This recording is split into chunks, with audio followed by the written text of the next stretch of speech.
Hey,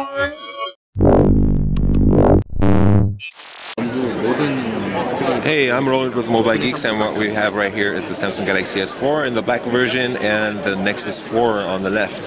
As you can see, they're basically both the same size, but Samsung is actually using a 5-inch display with a separate hardware button beneath the screen and the typical Samsung touchscreen buttons, whereas Google or LG are opting for the variant with the integrated software buttons on the screen. So that's basically wasting some screen space, but always depends on what the user prefers. On the Samsung Galaxy S4, the screen has grown quite a bit, considering it's been going up from 4.8 inches, I think, on the S3 to the S4. So yeah, but it hasn't really gotten any bigger compared to the S3.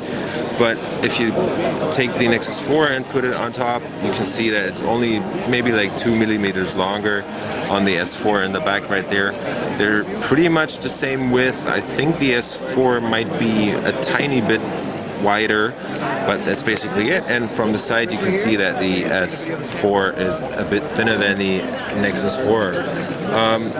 Considering how solid the devices feel, the glass back on the Nexus, which has a fall on here for me, is actually feeling pretty good compared to the new polycarbonate plastic back on the S4. That actually looks pretty good, but it's still plastic. Another thing that is actually better on the S4 should be this aluminum frame that's running around the device that makes it feel pretty good. It doesn't bend or anything. It really feels like a solid device compared to the Nexus 4 right here.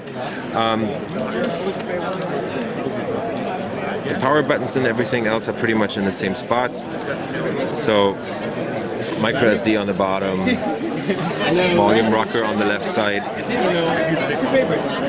headset ports on the top, but the difference is that the Nexus only has a micro up here, but this is actually an IR blaster on the S4.